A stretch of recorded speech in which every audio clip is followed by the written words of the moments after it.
In the dusty streets of ancient Athens, a peculiar figure walked barefoot among the marble columns and bustling marketplace. He owned almost nothing. He rode nothing. He built no monuments and commanded no armies. Yet this man would become more influential than emperors and conquerors, more enduring than any structure of stone. His name was Socrates, and his only weapon was a question. What makes this story remarkable is not what Socrates did, but what he refused to do. While other philosophers of his time were busy explaining the cosmos, measuring the stars, and categorizing the elements of nature, Socrates turned his gaze inward. He looked at the human soul. He examined the marketplace of ideas where people exchanged beliefs like merchants exchanging coins, and he found most of those beliefs to be counterfeit. Imagine walking through your daily life and suddenly someone stops you.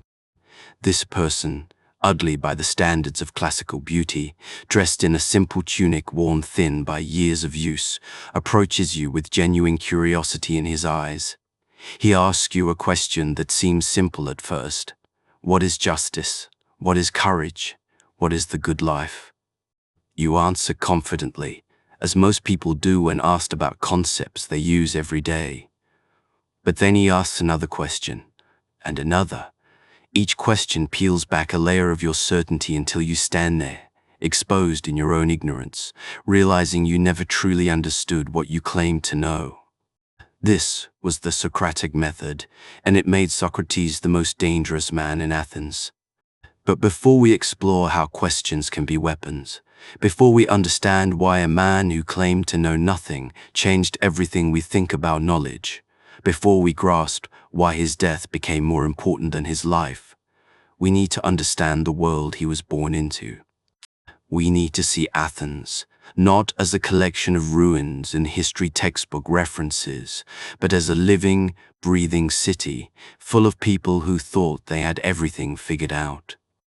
5th century Athens was perhaps the most intellectually alive place that had ever existed. Democracy was still young and intoxicating. Free citizens gathered in the agora to debate politics, philosophy, and the nature of reality itself. Teachers called sophists wandered the streets, offering to teach anyone with enough money how to win arguments and influence people. These were the influencers of their day, the life coaches and motivational speakers who promised success through rhetorical skill. The sophists taught that truth was relative, that morality was a matter of convention, and that the purpose of learning was to advance your own interests. They were pragmatists who understood that in a democracy, the person who speaks most persuasively wins, regardless of whether they speak truthfully. Learn our techniques, they promised, and you can make the weaker argument appear stronger. You can defend any position and attack any belief. You can become powerful. Into this marketplace of ideas walked Socrates, and he was utterly unimpressed.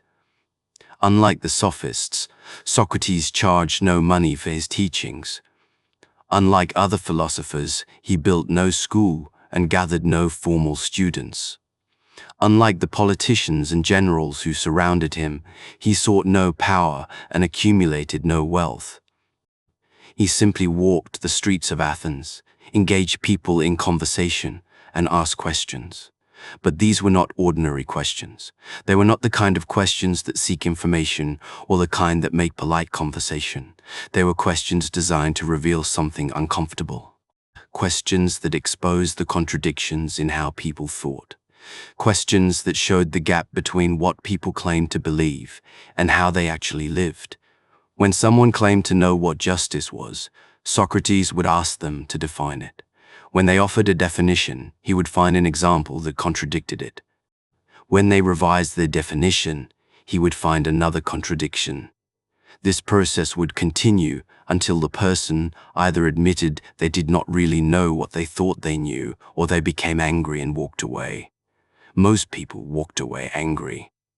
Socrates described himself as a gadfly, one of those persistent insects that sting a lazy horse to keep it moving. Athens was the horse, grown complacent and sluggish with its own success, and Socrates was the sting that would not let it rest. He was annoying. He was relentless. He was necessary. He was also in terrible danger. Because asking questions seems harmless until you realize what questions really do. Questions do not just seek answers. Questions challenge authority. Questions undermine certainty. Questions can make the powerful seem foolish and the traditional seem arbitrary. Questions can wake people up, and sometimes people prefer to stay asleep. Socrates had a strange companion on his philosophical journey. He spoke of a daimonion, an inner voice or divine sign that would warn him when he was about to make a mistake. This was not a voice that told him what to do, but rather a voice that told him what not to do. It was entirely negative in its guidance, a kind of moral brake that would engage whenever he was steering toward error. Think about what this means for a moment. Socrates did not claim to receive positive divine instruction. He was not a prophet who heard God telling him to build temples or lead armies. Instead, he experienced something more subtle and perhaps more honest, an inner sense of wrongness, a feeling that said, "Stop, turn back, this path leads nowhere good." This inner voice was part of the charges that would eventually be brought against him. The people of Athens accused him of impiety, of introducing new gods and corrupting the youth. But what had he really done? He had taught people to think for themselves. He had shown the young men of Athens that their elders did not have all the answers. He had demonstrated that authority and wisdom are not the same thing. He had committed the unforgivable crime of making people uncomfortable with their own ignorance. Now, you might wonder what Socrates himself believed. If he spent his life questioning everyone else, what did he claim to know? The answer is both simple and profound. He claimed to know that he knew nothing. This was not false modesty. This was not a rhetorical trick. This was the foundation of his entire philosophy. The oracle at Delphi, the most respected religious authority in the Greek world, had supposedly declared that no one was wiser than Socrates. When Socrates heard this, he was puzzled. He knew he was not wise. He knew he did not possess special knowledge about the gods or the cosmos or the good life. So he set out to prove the oracle wrong. He would find someone wiser than himself. He questioned the politicians who were supposed to be wise in matters of governance. They spoke confidently about justice and law, but when pressed, they could not explain what justice actually was or why laws should be obeyed. They had opinions masquerading as knowledge. He questioned the poets, who were supposed to possess divine inspiration and insight into human nature. They created beautiful works, but could not explain their own creations. They composed lines about virtue and vice, love and hatred, but they could not define these concepts or defend their portrayals. They had talent mistaken for understanding. He questioned the craftsmen, who at least knew their crafts. A shoemaker knew how to make shoes. A shipbuilder knew how to build ships. But they assumed that because they had expertise in one area, they had wisdom about everything. Their knowledge was real but narrow, and they did not recognize its limits. After this investigation, Socrates understood what the oracle meant. He was wisest because he alone knew the extent of his ignorance. Everyone else lived in the delusion of knowledge, confident in beliefs they could not defend, certain about matters they did not understand. Socrates saw through this delusion. He recognized that true wisdom begins with acknowledging what you do not know. This insight is more radical than it appears. In a world where everyone claims to know things, the person who admits ignorance seems weak. In debates where confidence wins arguments, the person who says, "I do not know," seems to have lost before they begin. But Socrates was claiming something different. He was saying that false knowledge is worse than admitted ignorance. Better to know that you do not know than to think you know when you do not. Consider how this applies to your own life. How many things do you claim to know that you have never seriously examined? How many beliefs do you hold because you absorbed them from your culture, your family, your social circle, without ever questioning whether they make sense? How often do you speak with confidence about matters you only dimly understand? Socrates would say, this is the natural human condition. We are all walking around with heads full of unexamined beliefs, inherited opinions, and comfortable assumptions. We defend these beliefs as if they were precious possessions, attack anyone who questions them, and rarely subject them to serious scrutiny. We are all, in this sense, living in a kind of ignorance that does not know itself. The Socratic method was designed to cure this condition. By asking questions, by demanding definitions, by exposing contradictions, Socrates forced people to see their own ignorance. This was not a pleasant process. Nobody enjoys having their most cherished beliefs dismantled in public. Nobody likes feeling foolish. But Socrates believed this discomfort was necessary for genuine learning to begin. You cannot learn what you think you already know. If you believe you understand justice, you will never seriously investigate what justice is. If you are certain you know how to live well, you will never examine whether your life is actually good. The first step toward wisdom is recognizing your own ignorance, and for most people, this recognition requires the sting of a gadfly. Socrates walked the streets of Athens barefoot, wearing the same simple clothes day after day, possessing almost no material goods. This was not because he was poor in the sense of being unable to earn money. Socrates was born to a stonecutter and a midwife, a respectable if not wealthy family. He could have pursued a comfortable life. Instead, he chose poverty. Why? Because Socrates believed that virtue mattered more than comfort, that the condition of your soul was more important than the condition of your wardrobe, that how you lived was more significant than what you owned. He wanted to be free from the tyranny of material desires. He wanted to demonstrate that a good life could be lived with very little. This was another thing that made him dangerous. In a society where status was measured by wealth, where success meant accumulation, where the good life seemed to require luxury, here was a man who rejected it all and claimed to be happier than those who possessed everything. He was a living refutation of the values most people organized their lives around. But Socrates was not simply an eccentric who happened to prefer simplicity. His poverty was philosophical. It was connected to his understanding of what mattered in human life.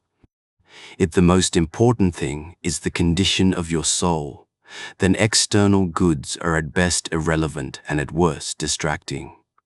They pull your attention away from what matters. They create false needs and artificial desires. They make you a slave to circumstances rather than a master of yourself. Imagine someone today who lived like Socrates. No nice clothes, no comfortable home, no smartphone or laptop or car. Someone who owned almost nothing and seemed completely content with it. Someone who spent their days engaging strangers in philosophical conversations, asking uncomfortable questions, exposing the contradictions in how people thought about success and happiness and the good life. How would we react to such a person? We would probably think they were mentally ill. We would assume they had failed to adapt to society.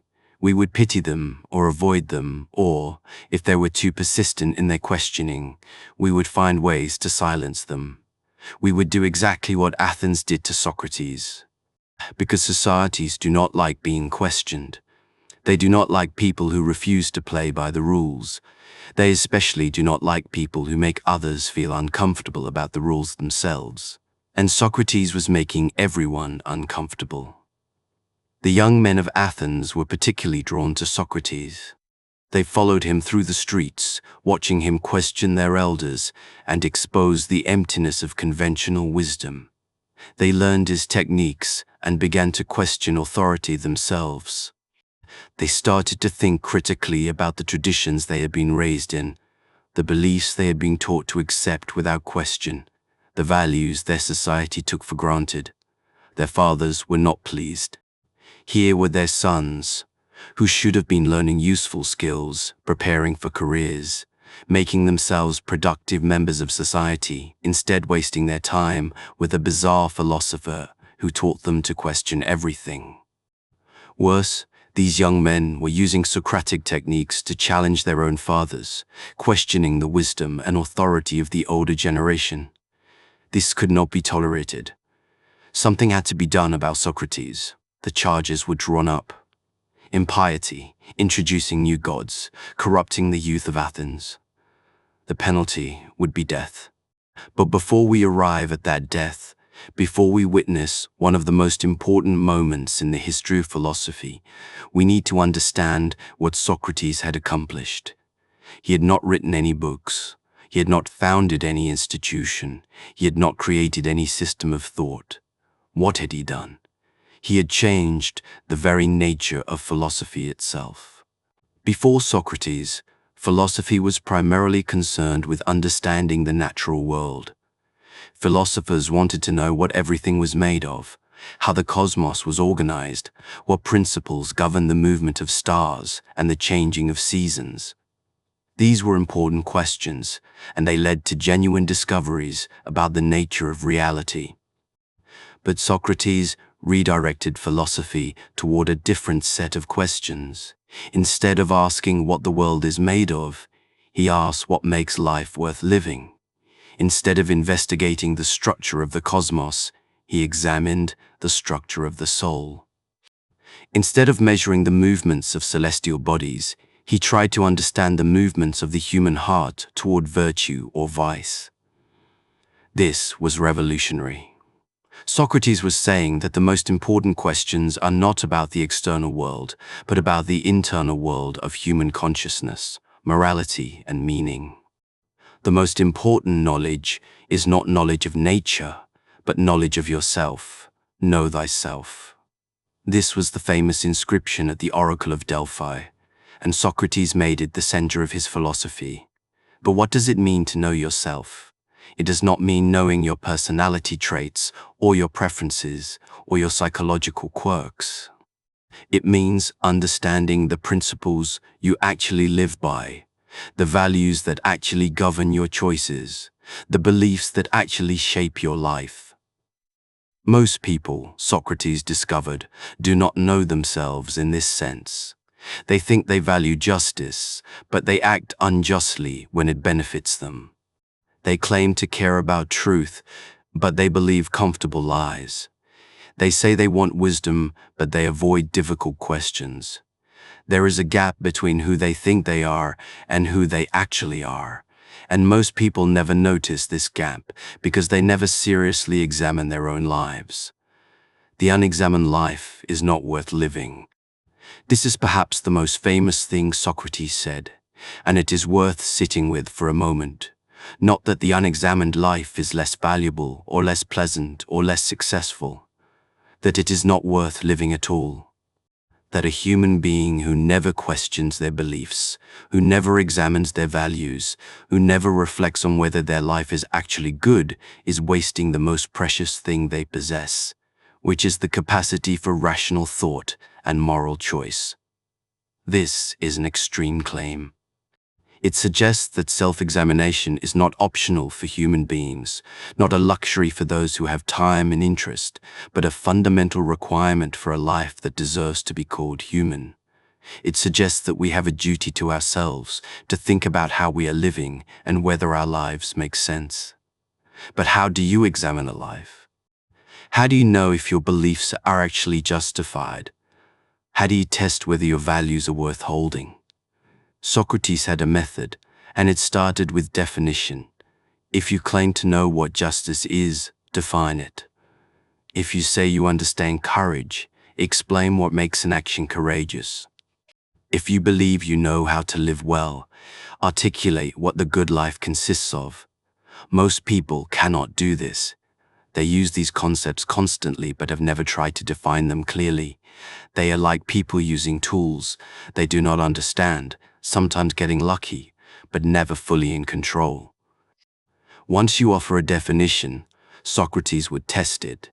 He would look for counterexamples, cases where your definition clearly does not work.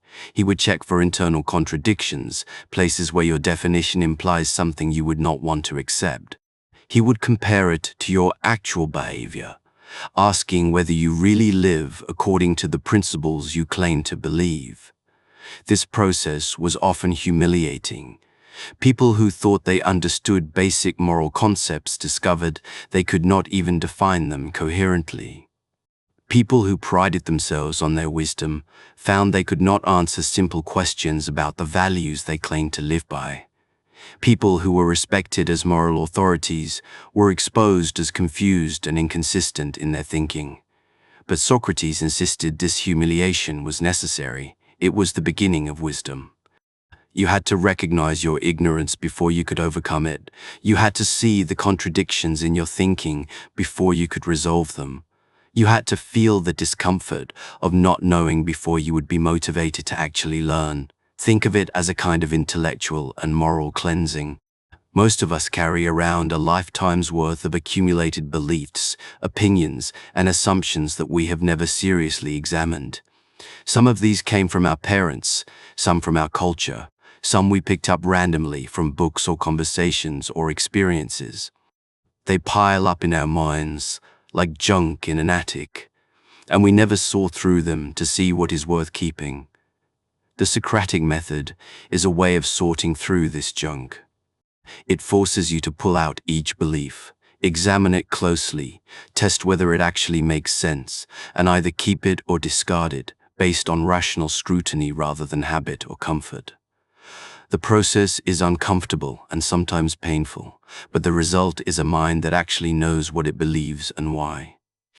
Socrates believed that virtue is knowledge. This is one of his most controversial and puzzling claims. He argued that if you truly know what is good, you will do it. Nobody does wrong willingly. People only do bad things because they are confused about what is actually good for them. If they had genuine knowledge, they would naturally act virtuously. This seems obviously false. We all know cases where people clearly understand what is right, but do wrong anyway. We ourselves have probably acted against our better judgment countless times. How could Socrates claim that virtue is simply a matter of knowledge? The answer lies in what Socrates meant by knowledge. He was not talking about abstract intellectual understanding. He was talking about the kind of knowledge that penetrates to the core of your being and actually changes how you see the world and what you want. The kind of knowledge that is not just in your head, but in your heart and your habits and your automatic responses to situations. Most of what we call knowledge is really just opinion.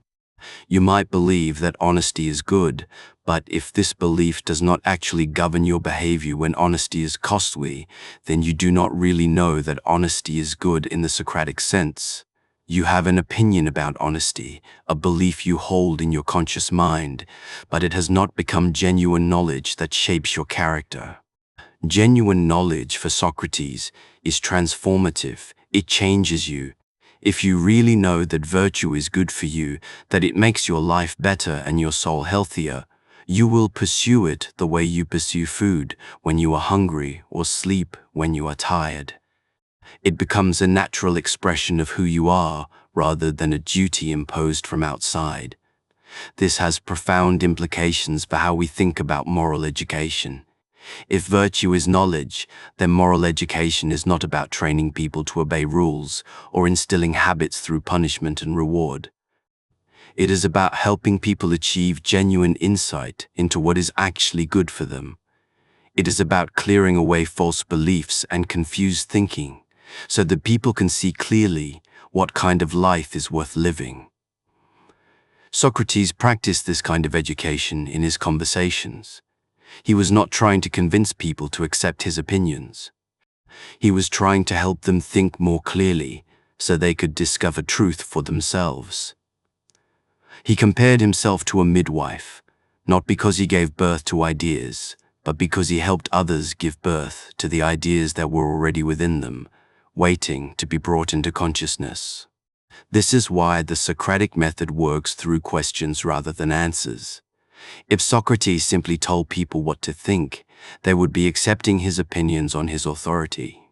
But if he asked questions that led them to discover contradictions in their own thinking, they would be motivated to resolve those contradictions themselves.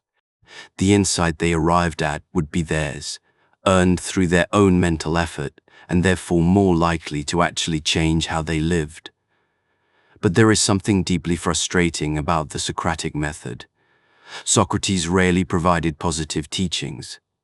He was brilliant at showing what was wrong with other people's definitions and beliefs, but he seldom offered his own definitions in return. He tore down, but did not build up. He revealed ignorance, but did not replace it with knowledge. Was this a limitation of his method, or was it intentional? Was Socrates unable to provide positive answers, or did he think the positive answers were not what people needed? The evidence suggests it was intentional. Socrates believed that wisdom could not be transmitted directly from one person to another like information. You cannot simply tell someone what virtue is or what the good life consists of and expect them to understand in a deep way. They have to discover it through their own process of questioning, thinking, and self-examination. The best a teacher can do is guide this process, ask the right questions, point out contradictions, and create the conditions for genuine insight to emerge. This means that philosophy, as Socrates understood it, is not a body of knowledge to be learned. It is an activity to be practiced. It is not something you can master once and then possess forever. It is an ongoing process of examination and questioning that must be renewed constantly throughout your life. The examined life is not a destination you reach. It is a way of traveling. Socrates lived this way until his final breath. He questioned everyone and everything, including the judgments of the city that condemned him. He examined his own life even as he prepared to die. He refused to compromise or escape, because doing so would have violated the principles he had spent his entire life defending. But before we arrive at that death, we need to understand one more crucial aspect of Socratic philosophy. His approach to knowledge and virtue was fundamentally rational. He believed that through careful thinking, through the disciplined use of logic and reason, human beings could discover moral truth. He believed that there were objective answers to questions about how to live, and that these answers could be found through philosophical inquiry. This rationalism put him at odds with the dominant views of his time. The sophists taught that moral values were relative, that justice meant whatever the powerful said it meant, that there was no objective truth about right and wrong. Traditional religion taught that moral knowledge came from the gods through revelation, not from human reason. Both views denied what Socrates affirmed, that human beings could discover moral truth through their own rational efforts. Socrates was claiming something extraordinary. He was claiming that ordinary people, through careful thought and honest self-examination, could achieve genuine wisdom about the most important questions in life. They did not need priests to tell them what the gods demanded. They did not need sophists to teach them rhetorical tricks. They did not need to accept traditional beliefs on authority. They could think for themselves and arrive at truth. This was empowering and terrifying. Empowering because it meant that wisdom was available to anyone willing to do the hard work of thinking. Terrifying because it meant that traditional authorities could be questioned, that conventional beliefs might be wrong, that everything was potentially up for examination. Athens executed Socrates for making this claim. But his death only proved his point. The city could kill the man, but it could not kill the questions. It could silence his voice, but it could not silence the voice of reason that he had awakened in others. It could remove him from the streets, but it could not remove the example he had set. Which brings us to the trial, the prison, and the cup of poison that would turn a philosopher into a martyr. The year was 399 BCE. Socrates was 70 years old. Athens had recently emerged from a devastating defeat in the Peloponnesian War and a brief but brutal period of oligarchic rule by the 30 tyrants. The city was traumatized, humiliated, and looking for scapegoats. The democracy had been restored, but it was fragile and defensive, suspicious of anyone who might undermine it. 3 men brought charges against Socrates: Meletus, a poet whose work Socrates had probably criticized; Anytus, a powerful politician with democratic sympathies who saw Socrates as a threat to political stability; and Lycon, a rhetorician who represented professional speakers whose authority Socrates had challenged. Together, they represented the forces that felt most threatened by Socratic questioning, artistic tradition, political power, and rhetorical expertise. The charges were deliberately vague. Socrates was accused of not believing in the gods of the city and of introducing new spiritual beings. He was accused of corrupting the youth. These were serious charges in Athens, potentially punishable by death, but they were also impossible to definitively prove or disprove. How do you prove someone's sincere religious belief? How do you demonstrate that asking questions corrupts rather than educates? The trial was held in front of a jury of 500 Athenian citizens, a large number designed to prevent bribery or manipulation. Socrates would have to defend himself, as was customary in Athenian trials. There would be no lawyers, no professional advocates speaking on his behalf. Just an old man and his questions, facing a hostile crowd that had already decided he was dangerous. Socrates could have defended himself in several ways. He could have hired a speechwriter to compose an emotional appeal for mercy, playing on the jury's sympathy for an old man. He could have brought his wife and children into the courtroom to evoke pity. He could have promised to change his ways, to stop asking questions, to become the kind of quiet, obedient citizen Athens wanted. He did none of these things. Instead, he gave a speech that was more of an attack than a defense. He questioned the motives of his accusers. He challenged the jury to examine their own beliefs. He insisted that he had been a gift to Athens, not a threat, and that they should be thanking him rather than prosecuting him. He compared himself to a gadfly, explaining that he stung Athens awake precisely because the city needed to be awakened from its complacent slumber. Most remarkably, he claimed that he would never stop doing philosophy, even if acquittal depended on it. Even if the jury said they would let him go on condition that he cease his questioning and his teaching, he would refuse. He would continue until his last breath to examine himself and others, to question conventional wisdom, to seek truth through rational inquiry. Because this was not just what he did, it was who he was. Imagine the jury's reaction. He was a man on trial for his life, and instead of begging for mercy, he was lecturing them about their own ignorance. Instead of showing remorse, he was defending his actions and promising to continue them. Instead of humbling himself, he was claiming moral superiority to the entire city. It was either the bravest or the most foolish speech ever delivered in an Athenian court.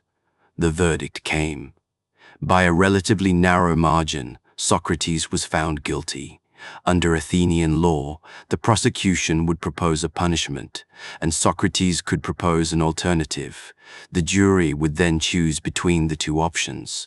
Meletus proposed death. Socrates could have proposed exile, which the jury probably would have accepted. He could have proposed a substantial fine. He could have proposed anything that would have allowed the jury to feel they had punished him without killing him. Instead, Socrates proposed that Athens should honor him as a public benefactor and provide him with free meals for life at the city's expense, the same honor given to Olympic victors and great generals. He was not asking for mercy. He was demanding recognition that he had served Athens faithfully by forcing it to examine itself. The jury was not amused. When they voted on the punishment, the margin for death was wider than the margin for guilt. By refusing to show any contrition, by insisting on his own virtue even in the face of conviction, Socrates had convinced some who voted to acquit him to vote for his execution. He had essentially talked himself to death. And he knew exactly what he was doing. Why did Socrates choose death when he could have chosen exile or compromise? The answer lies in his understanding of what it means to live with integrity. For Socrates, the most important thing was not staying alive, but staying true to the principles that made life worth living. If he had to give up philosophy to survive, then survival would have been a kind of death anyway. Better to die with his integrity intact than to live as a hollow shell of his former self. This was not stubbornness or pride. It was a carefully considered philosophical position. Socrates believed that the condition of your soul matters more than the condition of your body.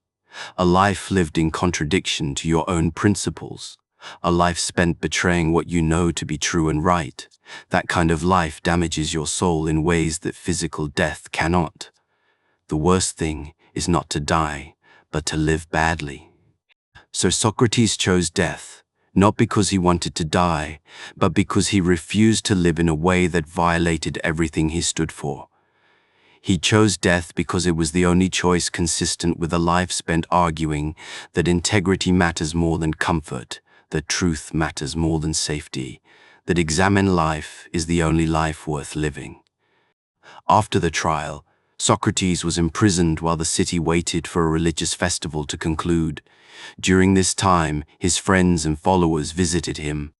They were devastated, convinced that a terrible injustice had been done. They begged him to escape. They had bribed the guards and made arrangements for him to flee to another city where he could live in safety. All he had to do was walk out of the prison and leave Athens behind. Socrates refused. He explained his reasoning in a dialogue that Plato later recorded, the Crito.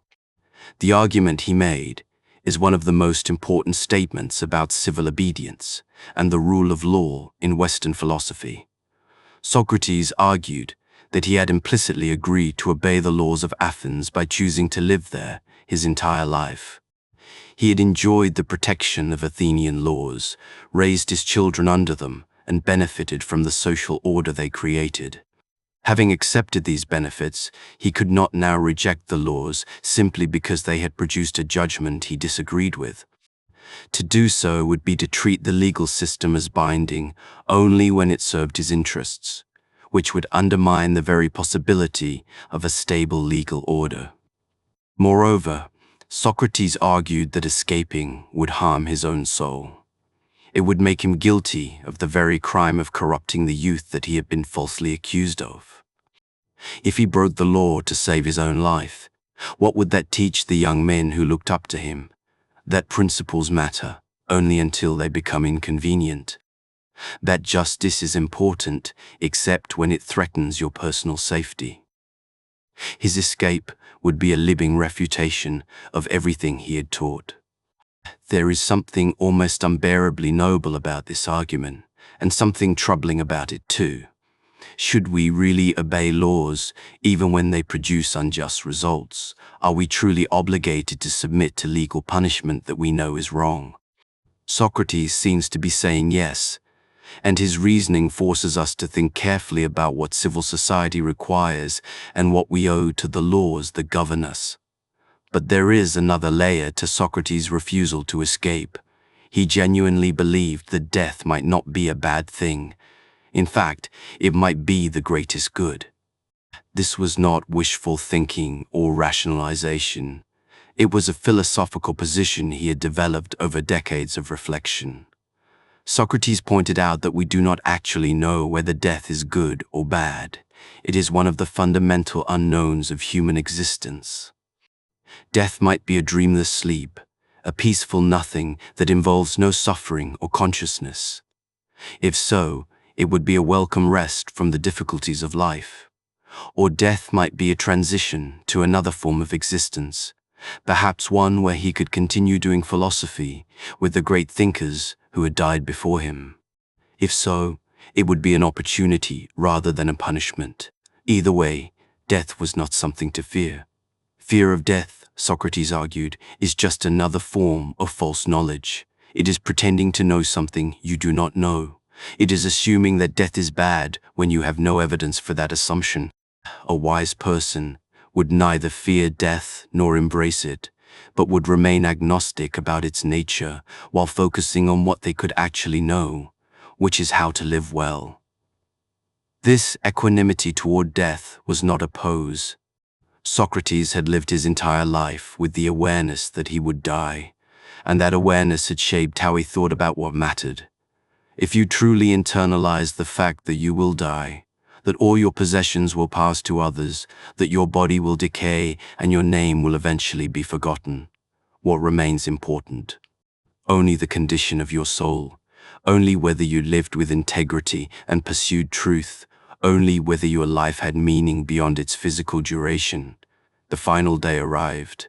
Socrates spent it in philosophical discussion with his friends, talking about the immortality of the soul and the nature of death. He was calm, even cheerful.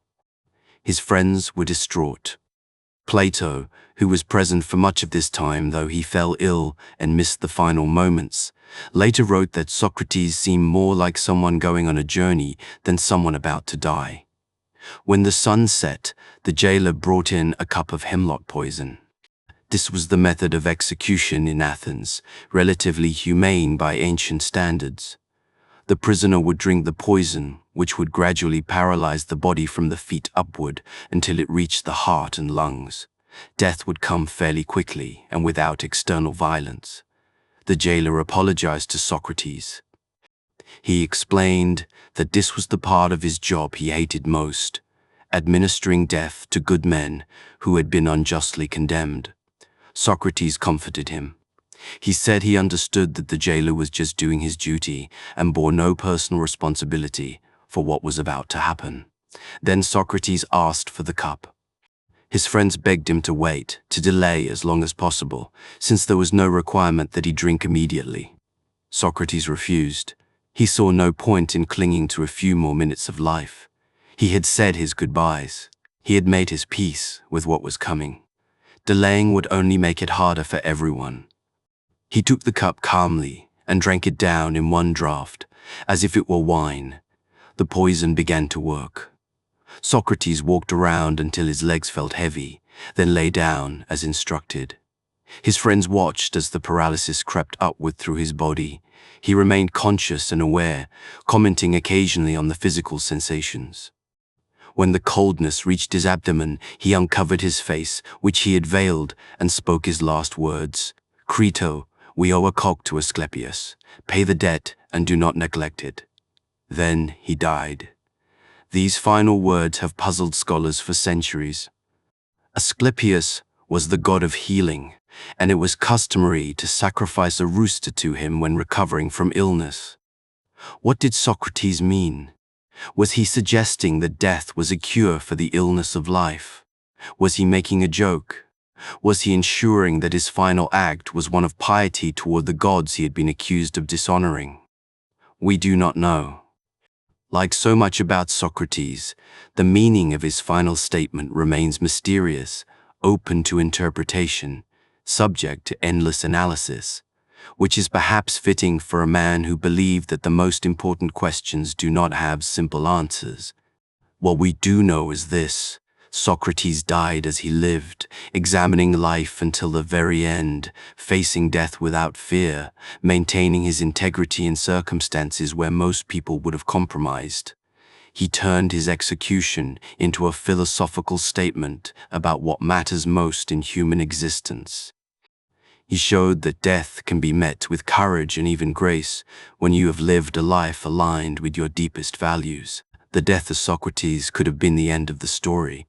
An eccentric philosopher who asked too many questions, made too many enemies, and paid the ultimate price for his convictions. But instead, his death was the beginning of something that would change human thought forever. Because Socrates had students, One of them was named Plato, a brilliant young man from an aristocratic Athenian family who had been captivated by Socratic philosophy. Plato witnessed his teacher's trial and would have witnessed his death if illness had not prevented him from being present. The execution of Socrates traumatized Plato and convinced him that he had a duty to preserve and extend his teacher's work. Plato did something Socrates never did. He wrote.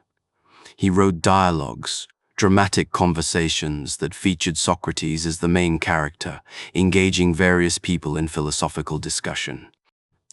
Through these dialogues, which became some of the most influential texts in Western philosophy, Plato preserved not just Socrates' ideas, but his method, his personality, and his approach to philosophical inquiry. This creates an interesting problem for anyone trying to understand Socrates.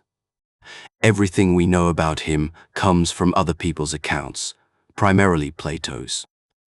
We have no way of separating the historical Socrates from Plato's literary creation. We do not know which ideas in the dialogues were actually Socrates and which were Plato's own thoughts put in his teacher's mouth. This uncertainty bothered scholars for a long time. But perhaps it is not actually a problem. Perhaps it is appropriate that Socrates remains somewhat mysterious, that we cannot pin him down with historical certainty. After all, this was a man who claimed to know nothing, who never wrote anything down, who thought that truth could not be transmitted directly, but had to be discovered through questioning. A man like that should resist definitive interpretation. What we can say with confidence is that the Socratic method, as preserved in Plato's early dialogues and confirmed by other ancient sources, represented a revolution in how to think about thinking itself. The method starts with a question, but not just any question. It has to be a question about something important, something that matters for how you live. What is justice? What is courage? What is friendship? What is the good life? These are not abstract academic questions. They are questions that bear on fundamental choices every person has to make. Once the question is posed, someone offers an answer, a definition. Justice is giving people what they deserve. Courage is standing firm in battle. Friendship is wishing good things for another person. The good life is a life of pleasure and success. Then comes the crucial move. Socrates does not reject these definitions outright, or offer his own definition in opposition. Instead, he examines them. He asks whether the definition really captures what we mean by the concept. He looks for counterexamples, cases where the definition clearly does not apply but should, or does apply but should not. Is justice really just giving people what they deserve? But what if someone deserves something bad? Is it just to give a weapon back to someone who has gone insane, even though they deserve to have their property returned? The definition starts to look inadequate. Is courage really just standing firm in battle? But what about people who stand firm foolishly when retreating would be wiser? Are they courageous or just stupid? And what about people who face dangers other than battle with bravery? The definition seems too narrow. Through this process of questioning, the original definition is revealed to be incomplete, confused, or self-contradictory. The person who offered it realizes they do not actually understand the concept as well as they thought. This is the moment of aporia, a Greek word meaning puzzlement or perplexity. You have reached a state where you do not know what to think. Your old understanding has been demolished, but nothing has been built in its place. This moment is uncomfortable. It is disorienting. It feels like failure, and that is precisely why it is valuable. Because in that moment of aporia, you are finally in a position to actually learn something. When you thought you knew, you are closed to new understanding. When you realize you do not know, you become open. The destruction of false knowledge is the necessary preparation for acquiring true knowledge. But Socrates usually does not provide that true knowledge. He leaves people in aporia, puzzled and confused, aware of their ignorance, but not yet possessing wisdom. Why? Because he believes that real understanding cannot be given to you by someone else. It has to be achieved through your own mental effort. A teacher can destroy false beliefs. A teacher can ask the right questions. A teacher can guide your thinking, but a teacher cannot think for you. The insight that transforms your understanding must come from within you, generated by your own intellectual struggle. This is why Socrates compared himself to a midwife. His mother had been a midwife, and he saw his philosophical method as similar to her profession. A midwife does not create the baby. The mother creates the baby. The midwife assists in bringing the baby into the world. Similarly, Socrates does not create ideas in his students' minds. The ideas are already there, latent and unformed. Socrates assists in bringing them to conscious awareness through questioning. This metaphor reveals something important about Socratic philosophy. It assumes that human beings already possess the capacity for understanding truth. We are not blank slates that need to be filled with information. We are not ignorant creatures who need to be enlightened by authorities. We have rational minds that can discover truth if they are used properly. The problem is not that we lack the ability to know, but that we are confused by false beliefs and lazy in our thinking. The Socratic method is a therapy for confused thinking. It clears away the intellectual junk that prevents us from seeing clearly. It forces us to think rigorously about concepts we normally use carelessly. It exposes contradictions we did not know existed in our belief system. It creates the conditions for genuine understanding to emerge. But this method only works if you are willing to participate honestly. You have to be willing to have your beliefs challenged. You have to be willing to admit when you do not know something. You have to care more about finding truth than about protecting your ego. Most people are not willing to do this, which is why Socrates made so many enemies and so few genuine students. The Socratic method also assumes something controversial about the nature of moral knowledge. It assumes that moral truths exist objectively, that they can be discovered through reason, and that when discovered, they have binding force on how we should live. This puts Socrates in opposition to moral relativism, the view that right and wrong are just matters of opinion or cultural convention. For Socrates, asking what is justice is like asking what is health. There are better and worse answers. Some answers correspond more closely to reality than others. The fact that different people or different cultures might disagree about justice does not mean there is no truth of the matter. It just means that some people are confused or mistaken about what justice actually is. This is a profound and disputable claim. Many people today believe that moral values are subjective, that what is right for one person might be wrong for another, that there are no universal moral truths. But Socrates would say, this is intellectual laziness disguised as tolerance. If moral values really are just preferences with no objective basis, then we have no ground for criticizing injustice or praising virtue. We cannot say that slavery is wrong or that honesty is good except as expressions of our personal tastes. Socrates believed that when we think carefully about moral concepts, when we examine them rigorously and clear away confused thinking, we will discover that some answers are better than others, not because we prefer them, but because they correspond more accurately to the nature of human flourishing and the good life. This brings us to another crucial aspect of Socratic philosophy, the idea that virtue is unified. The traditional Greek understanding divided virtues into separate categories. Courage was one thing, wisdom another, justice another, moderation another. You could potentially be brave but foolish, or just but intemperate. Socrates argued that this was wrong.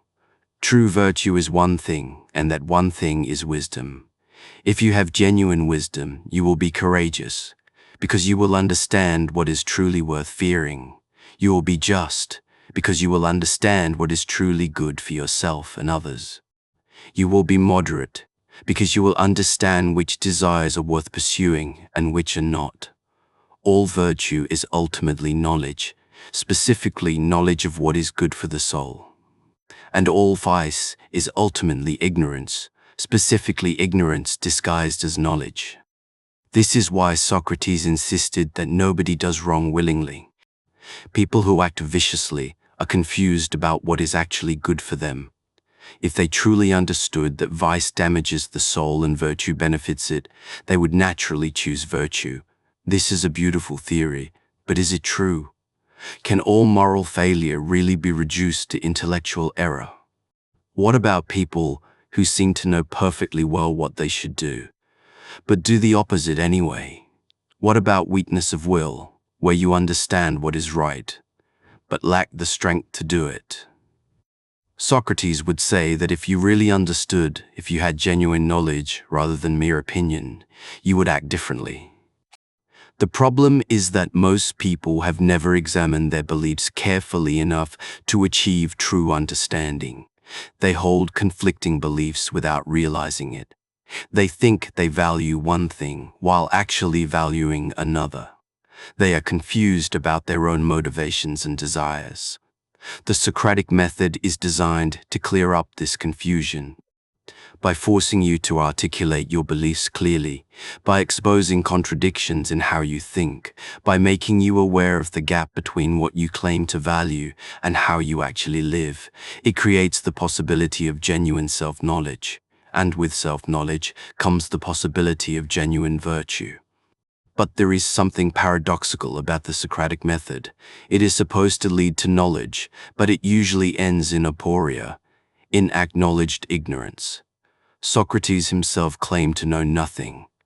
How can a method that produces ignorance be a path to wisdom?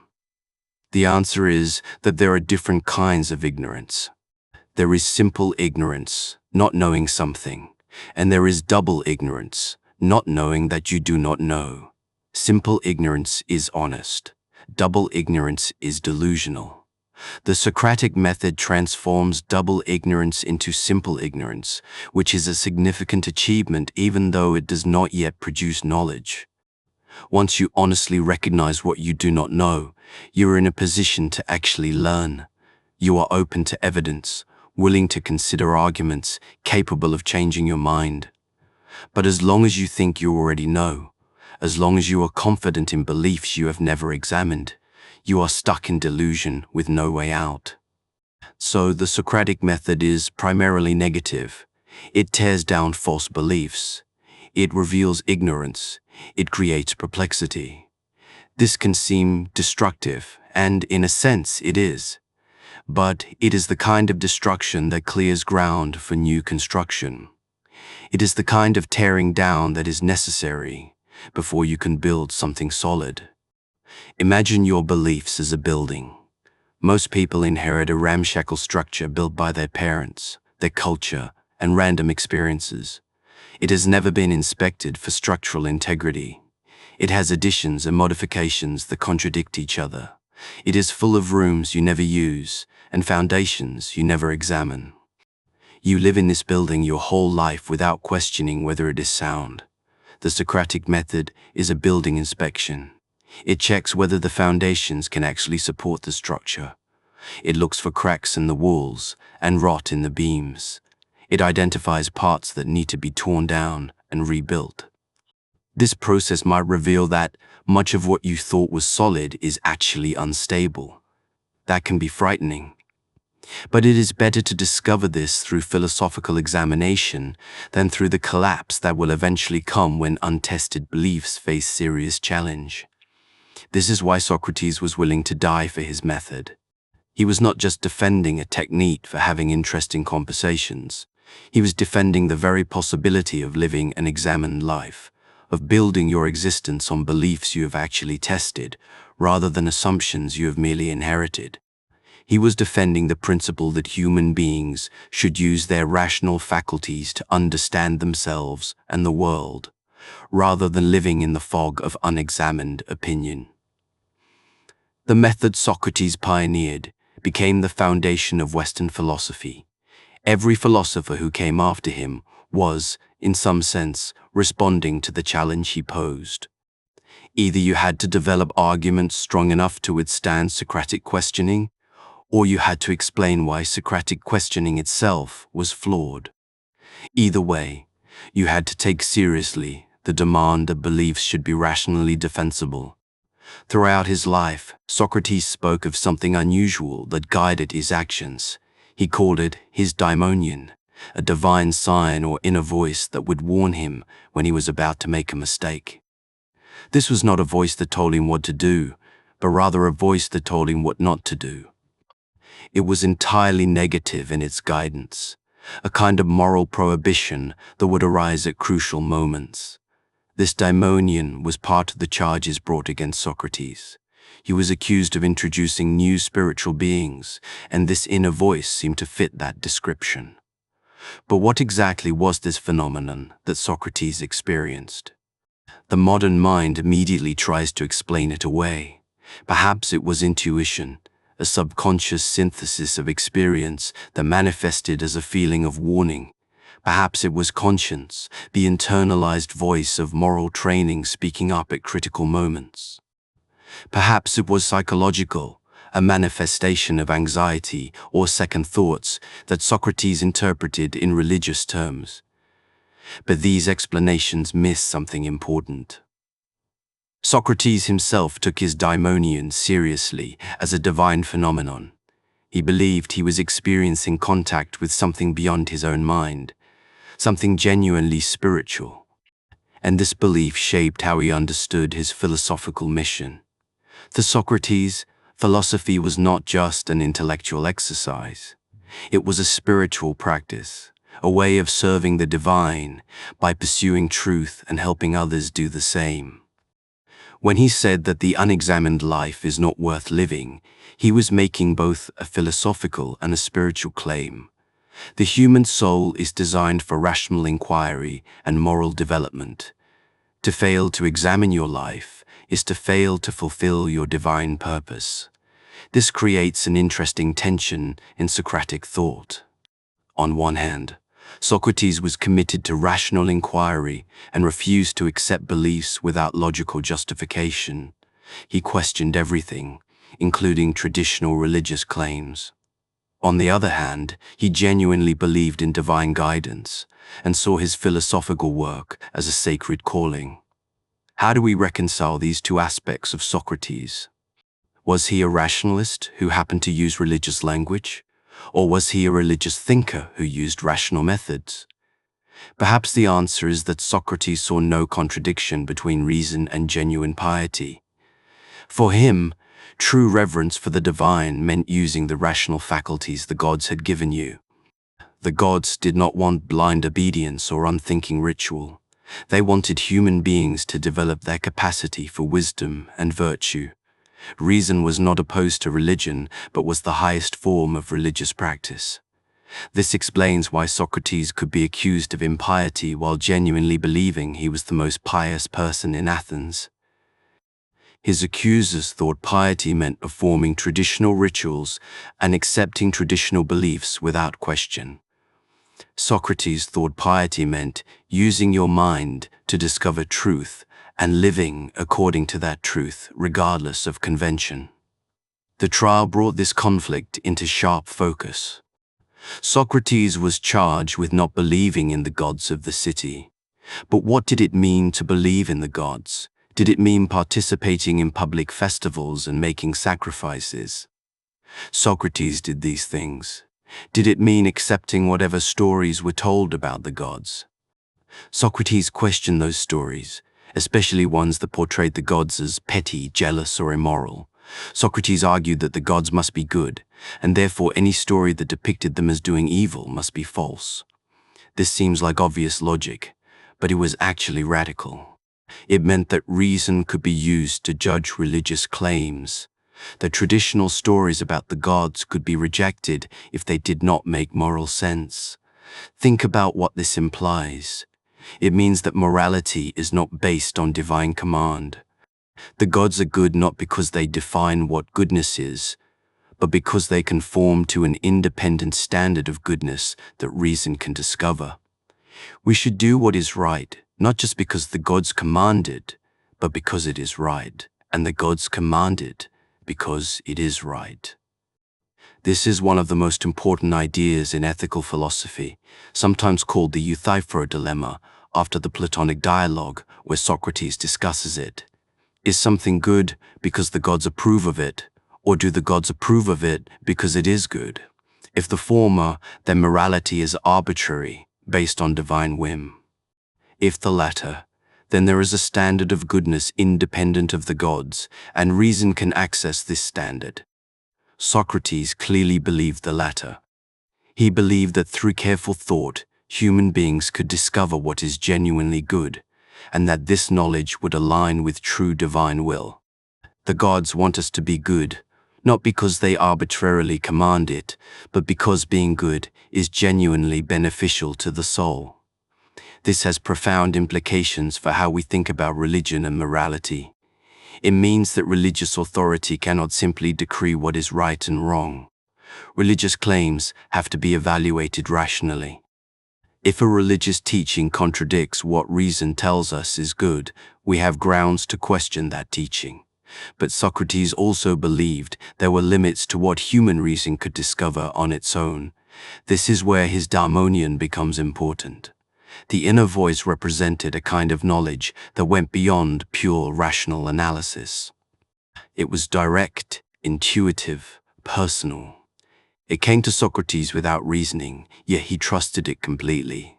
This suggests that Socratic philosophy, despite its emphasis on rational inquiry, left room for non-rational ways of knowing. Or perhaps better, it recognized that reason itself can point to its own limits, and acknowledge that there are aspects of reality that exceed what logical analysis can capture. The relationship between reason and revelation, between philosophy and religion, between rational inquiry and spiritual intuition, these tensions that would occupy Western thought for millennia were already present in Socrates. He did not resolve them.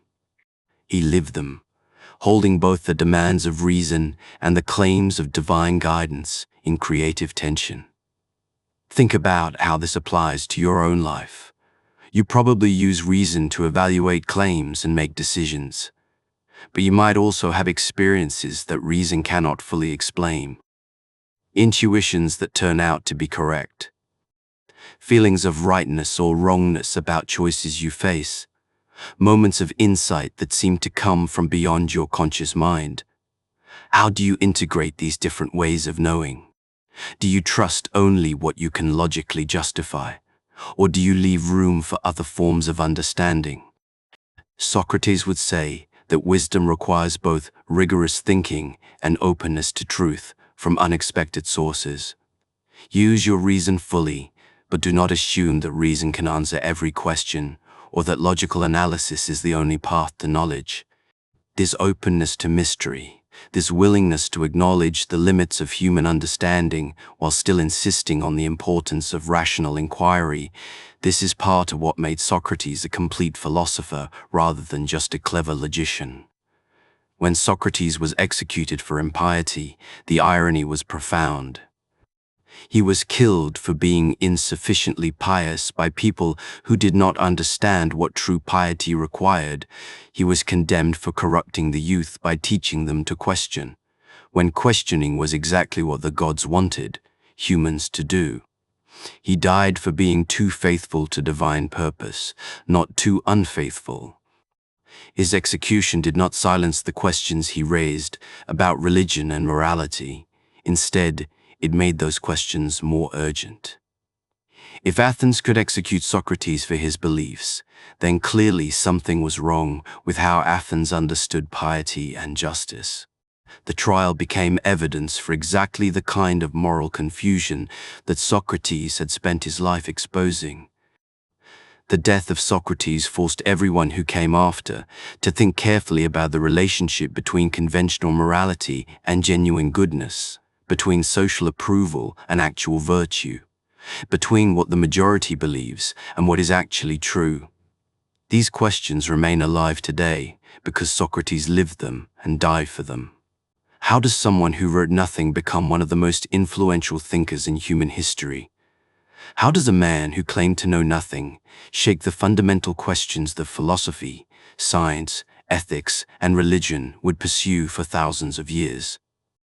How does a single, executed philosopher create ripples that spread across cultures and centuries, changing how humanity thinks about thinking itself? The answer lies in what Socrates demonstrated through his life and death. He showed that ideas matter more than power, that questions are more powerful than answers, that how you live is more important than what you accomplish, that integrity cannot be killed, that examined life is qualitatively different from unexamined life, that reason can be a tool for liberation rather than just calculation, that every human being has the capacity for wisdom if they are willing to do the hard work of thinking. These were not just abstract philosophical claims. Socrates embodied them. He lived as if they were true and died proving they were worth dying for. This existential witness gave his ideas a power that mere arguments could never achieve. People could dismiss a philosophical theory, but they could not dismiss the example of a man who faced death with equanimity because he had lived with integrity. Plato was the first and most important inheritor of the Socratic legacy. The trauma of watching his teacher condemned and executed by Athens galvanized Plato to preserve and extend Socratic philosophy. But Plato did more than just record what Socrates taught. He developed Socrates' insights into a comprehensive philosophical system that would dominate Western thought for centuries. Plato took Socrates' questions about the nature of justice, courage, virtue, and the good life, and tried to provide positive answers.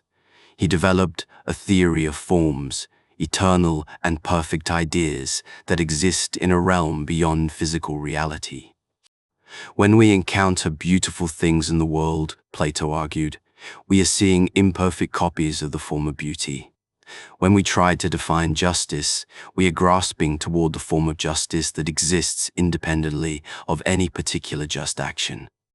This was a philosophical innovation that went beyond anything Socrates explicitly taught, but it was inspired by Socratic questioning.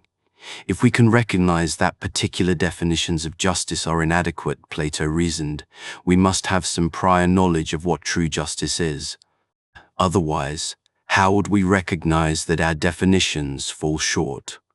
This knowledge of the forms is innate in the soul, buried beneath the confusion of sensory experience, and philosophy is the process of remembering what we already know at a deeper level. Whether or not this theory is correct, it represents a crucial development in Western thought. It established the idea that reality has layers, that the physical world we perceive is not the deepest or most real level of existence. The truth can be discovered through rational inquiry into abstract principles rather than just empirical observation. This opened up entire domains of philosophical investigation and justified the claim that philosophy could discover truths as certain as mathematics. Plato's student Aristotle inherited this tradition, but modified it in important ways. Aristotle was less interested in transcendent forms and more interested in understanding the natural world through observation and classification. But even Aristotle's empirical approach bore the mark of Socratic influence. His ethics focused on the question of how to live well, what virtues were necessary for human flourishing, and how to develop good character through practice and habit. The Socratic legacy spread beyond the direct lineage of Plato and Aristotle. Different philosophical schools emerged in the generations after Socrates' death, each claiming to represent his true teachings. The Cynics embraced his rejection of material wealth and social convention, living as wandering beggars who owned almost nothing and showed contempt for established values. The Stoics developed his ideas about virtue and reason into a comprehensive philosophy that emphasized accepting fate while perfecting your inner character. The skeptics took his profession of ignorance as the foundation for a philosophy that questioned all claims to knowledge. Each of these schools captured something important from Socrates, but none captured everything. The Cynics had his poverty and his willingness to challenge convention, but they lacked his commitment to rational inquiry and nuanced thinking. The Stoics had his emphasis on virtue and reason, but they developed elaborate doctrines that Socrates himself never articulated. The skeptics had his profession of ignorance, but they often used it to avoid making any commitments, rather than as a starting point for genuine inquiry. This proliferation of Socratic schools shows both the power and the problem of Socrates' approach. Because he wrote nothing and claimed to know nothing, he could be interpreted in multiple ways. Everyone could find something in Socrates to support their own philosophical preferences. He became a mirror in which different thinkers saw different things. But perhaps this was not a bug, but a feature. Perhaps Socrates' greatest gift to philosophy was not a specific doctrine, but a method and an example. The method of questioning, examining, and refusing to accept undefended beliefs. The example of living with integrity according to principles you have actually thought through. These could be applied in different ways by different people, but they represented a fundamental shift in how humans related to ideas and truth. Before Socrates, most people accepted beliefs on authority. The elders said it was true, the tradition said it was true, the priest said it was true, therefore it was true. Socrates introduced the radical idea that you should believe something because you have examined it and found it to be rationally defensible, not because someone in authority claims it. This was revolutionary, and it remains revolutionary in cultures and contexts where questioning authority is still dangerous. The Socratic legacy also shaped how Western culture thinks about education. Before Socrates, education was primarily about transmitting knowledge and skills from teacher to student. The teacher knew things, the student did not know them, and education was the process of filling the student's ignorance with the teacher's knowledge. Socrates offered a completely different model. Education is not about filling an empty vessel with information. It is about drawing out what is already latent in the student's mind, helping them see contradictions in their thinking, guiding them to discover truth through their own intellectual effort. The teacher's job is not to transfer knowledge, but to ask the right questions and create the conditions for understanding to emerge. This Socratic model of education has been enormously influential, though it is often honored more in theory than in practice. Most educational systems still operate on the transmission model, where teachers lecture and students absorb. But the best teachers know that genuine learning requires active engagement, that you cannot really teach someone to think. You can only help them learn to think for themselves. The Socratic method has also influenced how we think about expertise and authority. In a Socratic framework, being an expert does not mean you have all the answers. It means you have thought more carefully about the questions and developed more sophisticated ways of examining them. True expertise includes awareness of what you do not know and openness to having your beliefs challenged. This is very different from how expertise is often understood today. We tend to think of experts as people who know things with certainty, who can give us definitive answers to our questions. But Socratic expertise is more humble. It recognizes the limits of human knowledge and the complexity of important questions. It is willing to say, "I do not know," when certainty is not available. This Socratic humility is particularly important in areas where human knowledge is limited or contested. In ethics, politics, questions of meaning and value, we often face genuine uncertainty. Pretending to have certainty when none exists is intellectually dishonest. Better to acknowledge uncertainty while still trying to think as carefully as possible about difficult questions. The influence of Socrates extends beyond philosophy into areas he never directly addressed. The scientific method, with its emphasis on questioning assumptions and testing hypotheses, is fundamentally Socratic in spirit. The legal tradition of examining witnesses and arguments, of subjecting claims to critical scrutiny before accepting them, owes a debt to Socratic questioning.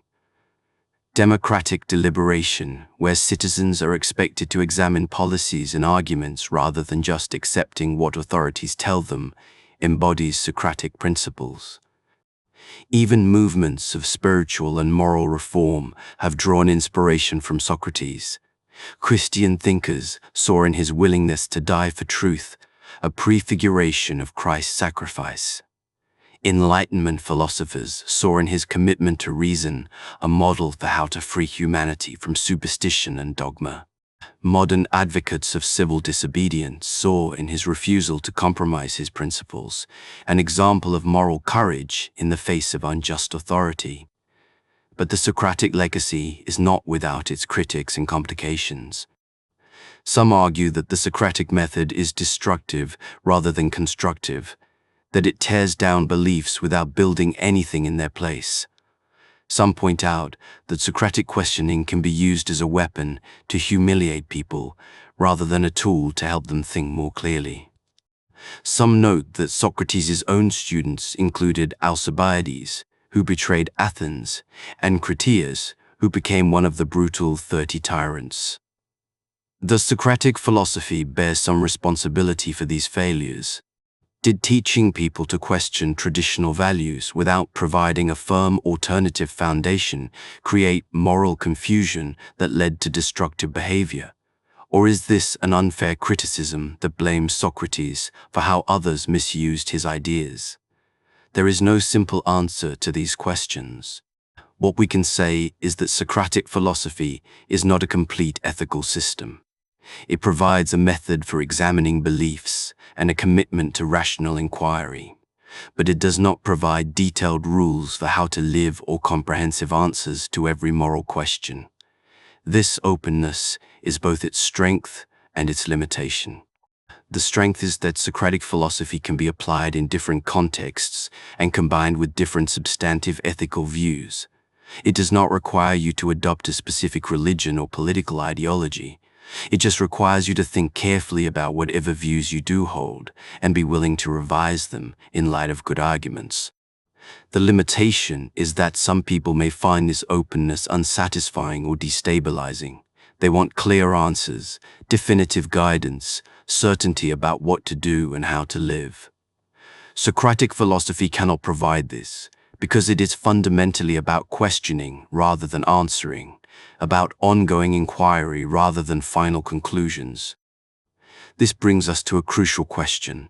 Is Socratic philosophy still relevant in the modern world? We live in an age of unprecedented access to information, sophisticated scientific knowledge, and technological capability. Do we still need an ancient Greek philosopher who claimed to know nothing and whose main activity was asking annoying questions? The answer is emphatically yes, perhaps more than ever. We live in an age of information overload, where we are constantly bombarded with claims and counterclaims, where anyone can publish anything, where sophisticated propaganda techniques can make false things seem true and true things seem false.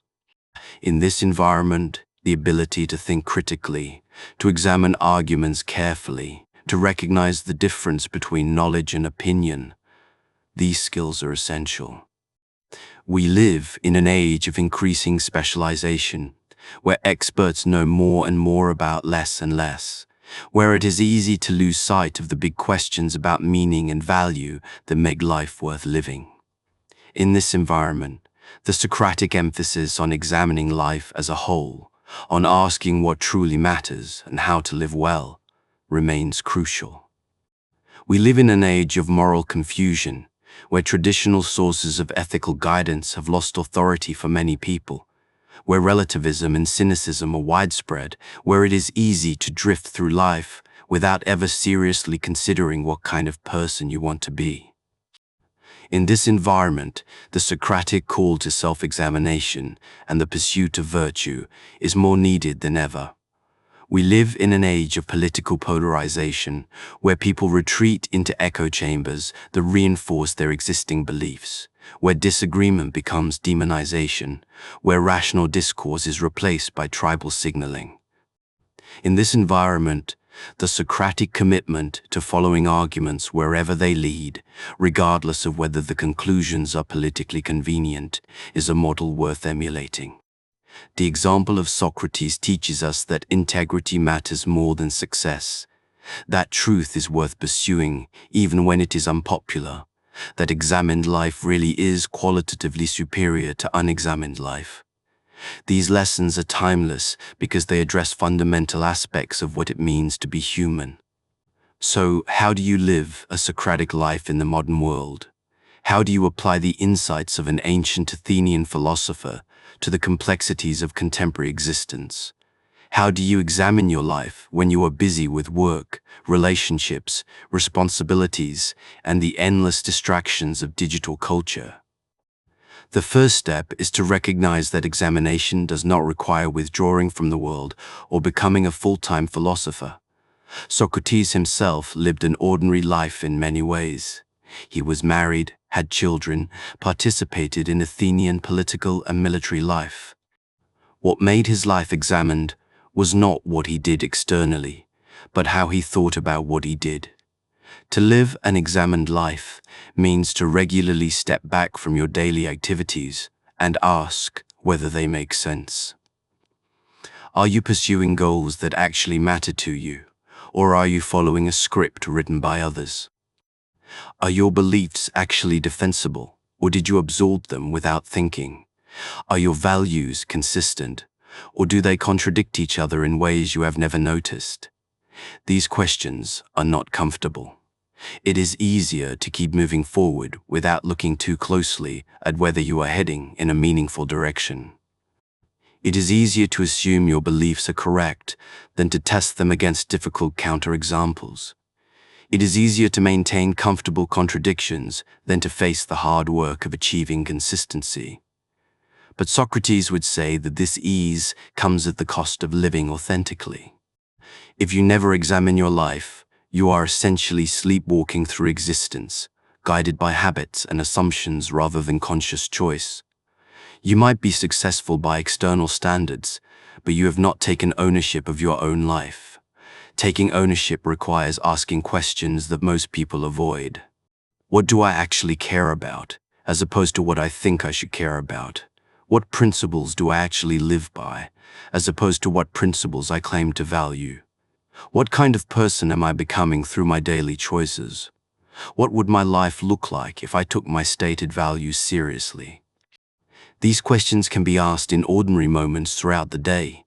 When you make a decision, you can pause and ask whether this choice aligns with your values. When you encounter a belief that seems obviously true, you can ask what would have to be the case for it to be false. When you feel certain about something, you can ask what evidence might change your mind. The Socratic method can also be applied to conversations with others.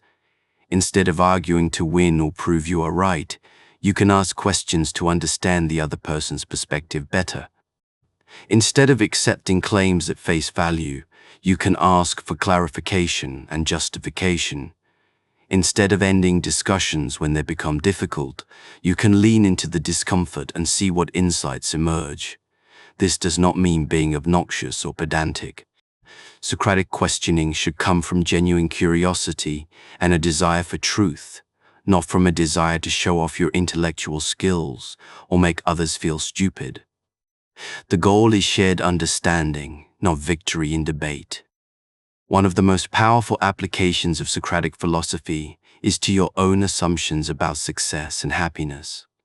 Most people pursue wealth, status, pleasure, and power because they assume these things will make them happy. But have you actually examined this assumption? Have you looked at whether rich and successful people are genuinely happier than others? Have you considered whether your pursuit of these external goods is actually making your life better? Socrates would argue that most people are confused about what is actually good for them.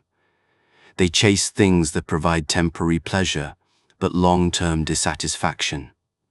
They sacrifice their integrity for gains that turn out to be worthless. They build their lives on foundations of sand and wonder why they feel empty despite their accomplishments. The alternative is to focus on what Socrates called the care of the soul, This means prioritizing your inner development over external achievement. It means valuing wisdom, virtue, and integrity more than wealth, power, and status. It means being more concerned with what kind of person you are becoming than with what you are accumulating. This is not to say that external goods do not matter at all. You need enough material resources to meet basic needs. Relationships, work, and creative projects can be valuable parts of a good life, but they should be pursued in a way that serves your soul's development rather than corrupts it. How do you know if you are caring for your soul properly? Socrates would say to examine the effects of your choices on your character. Are you becoming more honest or more willing to lie, more courageous or more cowardly, more wise or more foolish, more able to love or more selfish? These are the measures that matter, not your bank balance or job title. This focus on character development rather than external achievement is profoundly countercultural.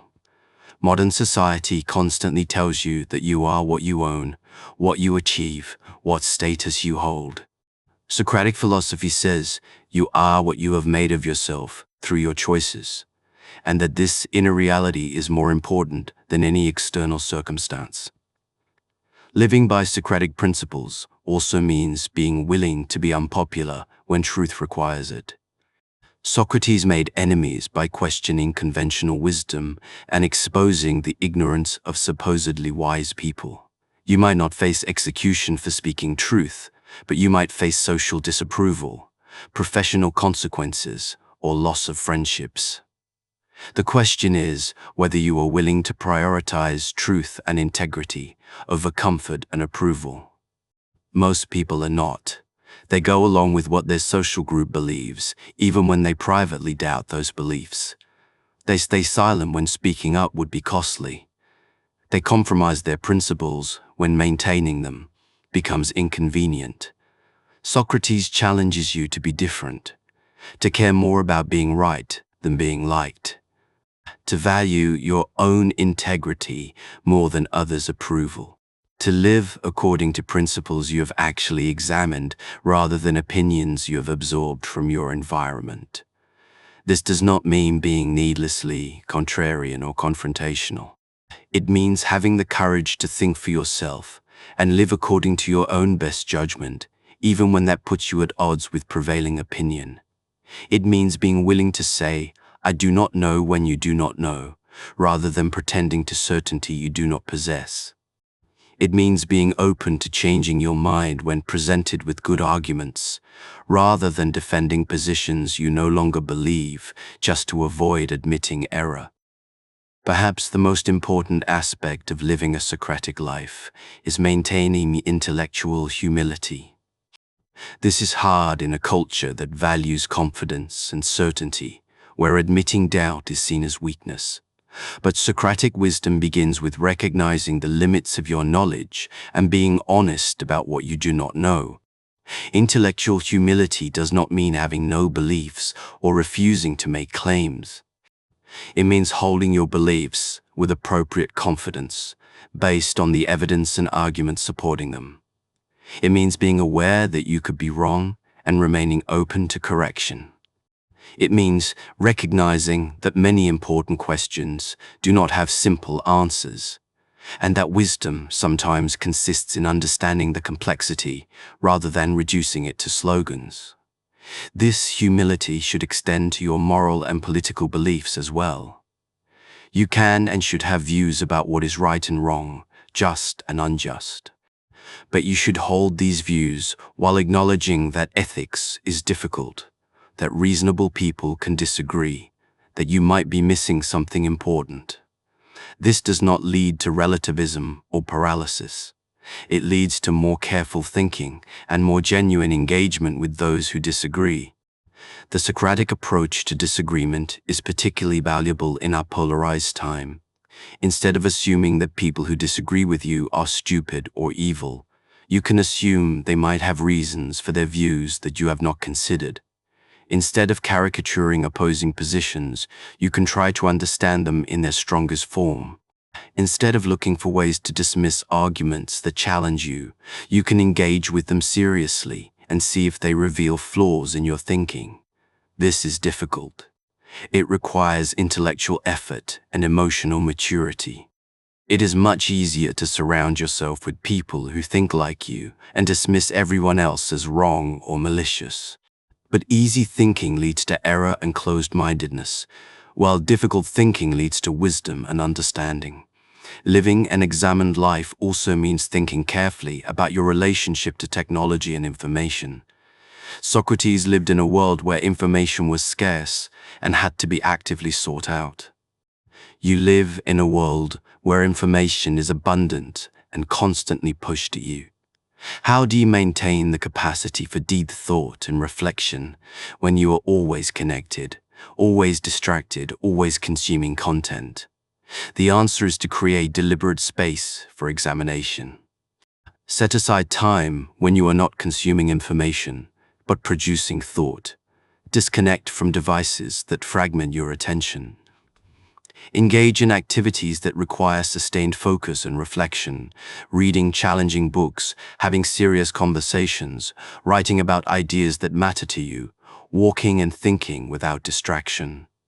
These practices are not luxuries. They are necessities for anyone who wants to live a genuinely examined life. You cannot examine your life if you never have time to think.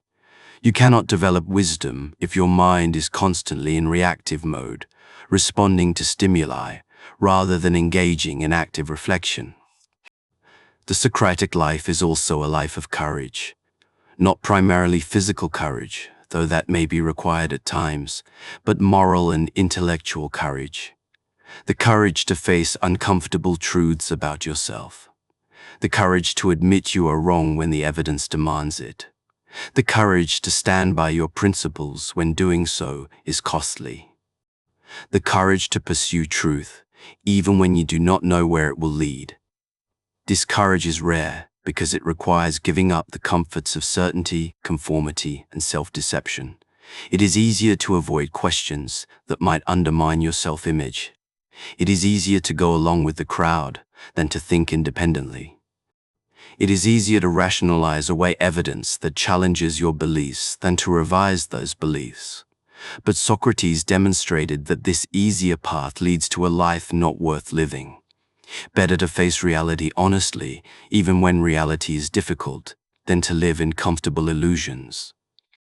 Better to struggle with genuine questions than to rest in false answers. Better to be an examined soul in turmoil than an unexamined soul at peace. The ultimate goal of Socratic examination is not endless skepticism or permanent doubt. It is wisdom, understanding, and the good life. By clearing away false beliefs and confused thinking, by subjecting your assumptions to rigorous scrutiny, by following arguments wherever they lead, you create the possibility of genuine knowledge and authentic living. You may never achieve perfect wisdom or complete understanding. Socrates certainly did not claim to have done so. But the pursuit itself transforms you. The ongoing process of examination makes you more thoughtful, more humble, more honest, more fully human. And this transformation is its own reward. Regardless of what final conclusions you reach, we return now to where we began. A barefoot philosopher walking the streets of Athens, asking questions that made people uncomfortable, living with almost nothing, claiming to know nothing, changing everything. Socrates died more than 2,000 years ago. His body returned to dust. He left no writings, built no monuments, founded no institutions. By ordinary measures of historical importance, he should have been forgotten within a generation. Instead, he became immortal, not because of what he built or wrote, but because of how he lived and died. He demonstrated something that could not be ignored or dismissed, that ideas matter more than power, that examined life is superior to unexamined life, that integrity is more valuable than success, that truth is worth dying for. The cup of hemlock that ended his physical life ensured his philosophical immortality. His death proved he was not just a clever talker who used his skills to win arguments. He was a man who lived according to principles he had carefully examined and was willing to die rather than betray those principles. This is what made his death different from other executions. It was not a tragedy of a good man destroyed by evil forces. It was a philosophical demonstration, a final lesson in what it means to live with integrity. Socrates controlled his death in a way that he could not control his trial or his conviction. He chose to drink the poison calmly, to spend his last hours in philosophical discussion, to comfort his friends rather than seeking comfort from them, to die as he lived, examining existence until his final breath. The image of Socrates drinking hemlock has haunted Western culture for millennia. It appears in countless paintings, sculptures, poems, and essays. It serves as a symbol of intellectual freedom, moral courage, and the conflict between individual conscience and collective authority. It reminds us that there are worse things than death, and better things than survival.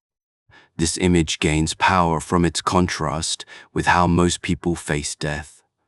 Most of us fear death intensely and will compromise almost anything to avoid it.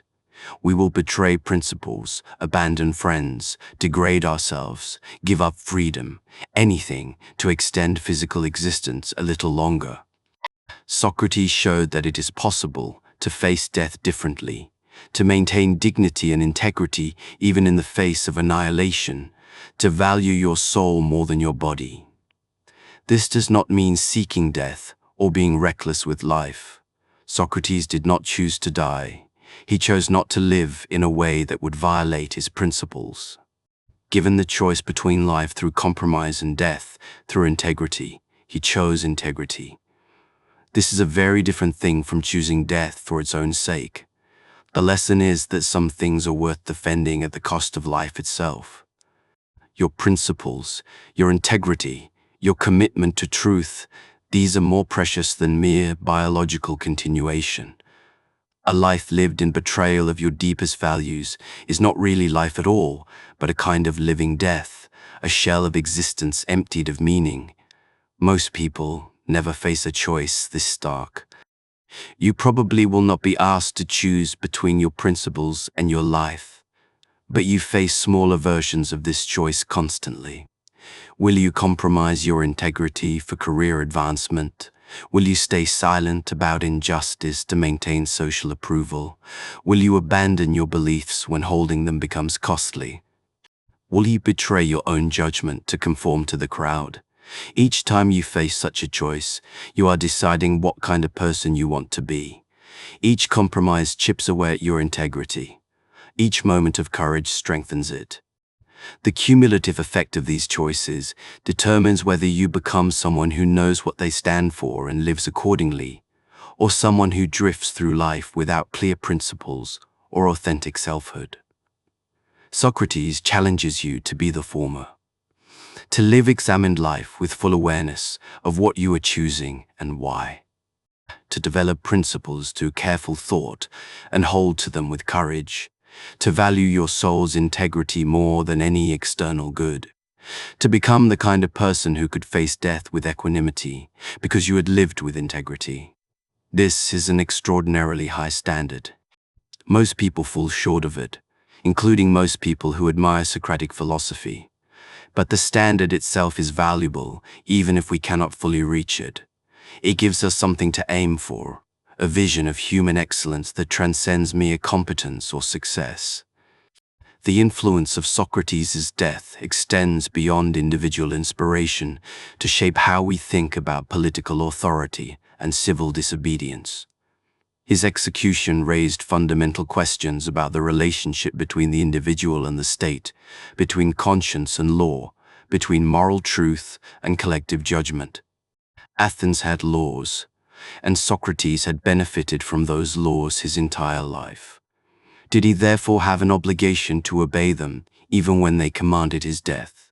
Or did his obligation to truth and virtue override his obligation to the laws? Can an individual's conscience legitimately defy the collective will expressed through legal procedures? Socrates' answer in the Crito dialogue was that he should obey the laws, but this answer has been debated ever since. Some see it as the foundation for the principle that the rule of law must be maintained even when individual laws are unjust. Others see it as an unfortunate moment of excessive deference to authority from a philosopher who should have recognized that unjust laws deserve to be defied. The tension remains unresolved because it is genuinely difficult. If everyone feels entitled to disobey laws they personally disagree with, the legal system collapses into chaos. But if no one can ever legitimately disobey even manifestly unjust laws, then legal authority becomes tyranny. Where is the line? When is civil disobedience justified? When does moral obligation override legal obligation? Socrates' example provides no simple formula, but it does provide a model for how to approach the question. Think carefully about your obligations. Examine whether they conflict. Be willing to face the consequences of your choices. Do not use philosophical sophistication as an excuse for selfishness or cowardice. Take responsibility for your decisions and their effects. This model has influenced everyone from early Christian martyrs to medieval heretics to modern civil rights activists. When people face a choice between obeying unjust authority and suffering punishment for resistance, the example of Socrates reminds them that suffering for truth is nobler than comfort through compromise. But we should be careful about too easily comparing ourselves to Socrates. He faced genuine life or death choices. Most of our decisions involve much lower stakes. It is easy to imagine that you would be courageous in his situation while being cowardly in your own, much less dramatic circumstances. True courage is demonstrated not in hypothetical, extreme situations, but in the daily choices you actually face. The death of Socrates also raises profound questions about the relationship between philosophy and politics. Philosophy asks fundamental questions about truth, justice, and the good life. Politics deals with the practical organization of human societies. These two activities can work together, with philosophy providing wisdom to guide political decisions. But they can also conflict when philosophical truth challenges political power, or when political necessities require compromises that philosophy cannot accept. Socrates embodied this tension. His philosophical mission was to question everything, including the political arrangements and cultural values of Athens. But this questioning undermined the stability and cohesion that political communities require. Athens could not function if everyone questioned everything all the time. At some point, collective action requires accepting certain premises and getting on with practical business. So Athens killed Socrates, and in doing so demonstrated both the necessity and the danger of political power. The necessity: some authority must exist to maintain order and make collective decisions. The danger: that authority can be used to silence truth and punish virtue when truth and virtue threaten power. This is an enduring political problem. Every society must balance the need for stability and order against the need for critical inquiry and moral accountability. Too much questioning destabilizes institutions and makes governance impossible. Too little questioning allows corruption and injustice to flourish unchecked. Where is the right balance? There is no permanent solution because the tension is built into the nature of human social life. We need both philosophy and politics, both questioning and accepting, both individual conscience and collective authority. The best we can do is remain aware of the tension and try to prevent either pole from completely dominating the other. Socrates' death serves as a warning about what happens when political power becomes too hostile to questioning. But his life serves as a warning about what happens when questioning becomes too divorced from practical wisdom and social responsibility. Both lessons remain relevant. As we near the end of this exploration, it is worth reflecting on what makes Socrates continue to matter across such vast distances of time and culture. He lived in a small, ancient city-state with political institutions, nothing like our own. He addressed questions using concepts and examples from his particular context. He never imagined the modern world with its technology, science, global connections, and complex social problems. Yet his fundamental insights remain relevant because they address aspects of human nature that have not changed. People still struggle with the temptation to accept beliefs without examining them. We still confuse opinion with knowledge. We still pursue external goods while neglecting the condition of our souls. We still fear death and compromise principles to avoid discomfort. We still need courage, wisdom, and integrity. We still face the challenge of living examined lives in a world that encourages thoughtlessness. The specifics change, but the deep structure of human existence remains recognizable, and Socrates speaks to that deep structure in ways that feel fresh and challenging even now. Perhaps this is what immortality really means. Not that your physical body persists, or that people remember your name, but that the truth you embodied continues to challenge and inspire humans across generations. Socrates achieved this immortality not through monuments or writings, but through the example of a life lived with complete integrity and a death faced with complete courage. That example cannot die because it touches something permanent in human nature: the capacity for rational thought, the hunger for truth, the possibility of living with integrity, the freedom to examine our lives and choose who we want to become. As you lie here, preparing for sleep, allowing these ideas to settle in your mind, consider what Socrates might ask you if he appeared now, barefoot and questioning, beside you. He might ask, what do you actually believe, as opposed to what you have absorbed without thinking? When you claim to value honesty, courage, justice, love, have you examined what these concepts really mean? Can you define them? Can you defend your definitions? Do you actually live according to these values, or are they merely comfortable words that make you feel good about yourself? He might ask, what knowledge do you possess that you have actually tested, versus what opinions do you hold merely because they are familiar or convenient? When you express certainty about complex matters, is that certainty justified by careful thinking, or is it just unexamined confidence? How much of what you think you know would survive serious scrutiny? He might ask, are you living the life you want to live, or are you following a script written by others? Are your goals really yours, or did you absorb them from your culture, your family, your peer group? If you could start over with complete freedom, would you choose the same path you are on now? If not, why not? And if the path you want differs from the path you are on, what prevents you from changing?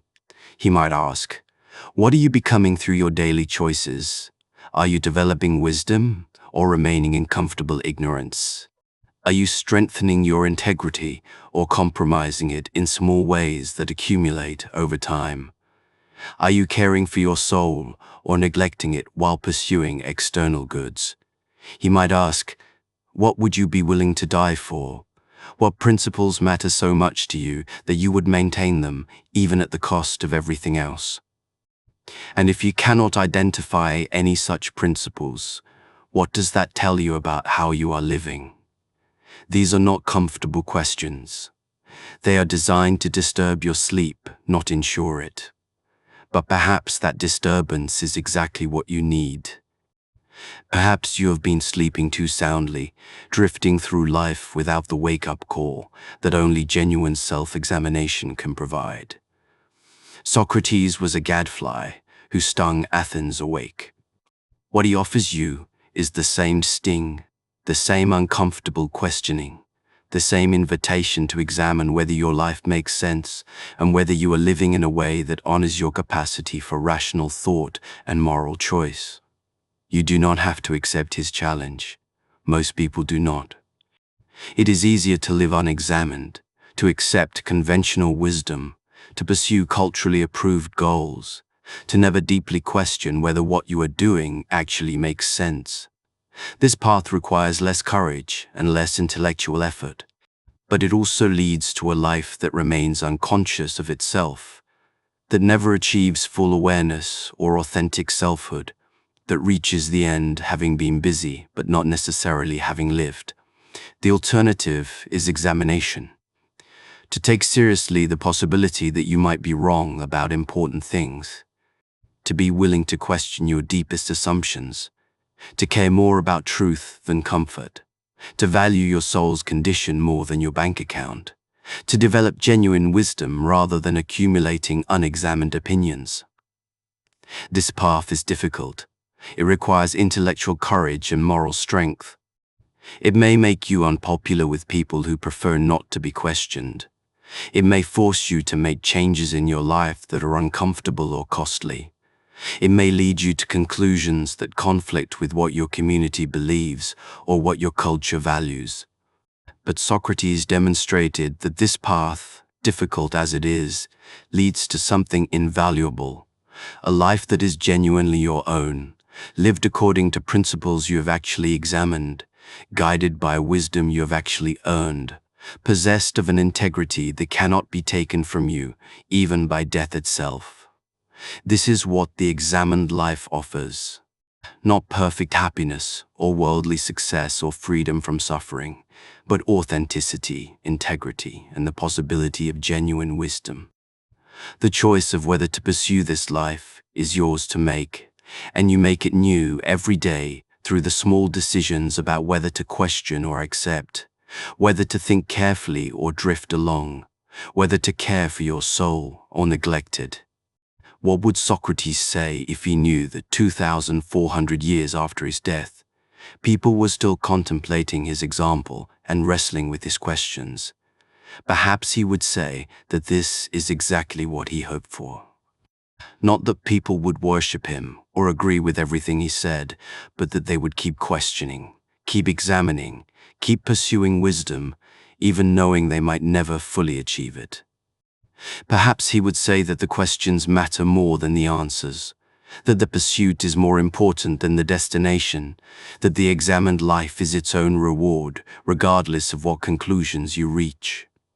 Perhaps he would say that every generation must rediscover for itself what it means to live with integrity and pursue truth, that his example can inspire, but cannot substitute for your own intellectual and moral work. Or perhaps he would simply ask another question, forcing you to think more carefully about assumptions you did not know you were making, helping you give birth to insights that were latent in your mind but needed the midwife of questioning to be brought into consciousness. The spirit of Socratic inquiry does not die because it is not a doctrine to be preserved, but an activity to be renewed. Every time someone asks a genuine question, examines a belief carefully, or thinks critically about how to live, Socrates lives again. Every time someone chooses integrity over convenience, truth over comfort, examined life over mindless existence, they validate his example and justify his sacrifice. You have that power.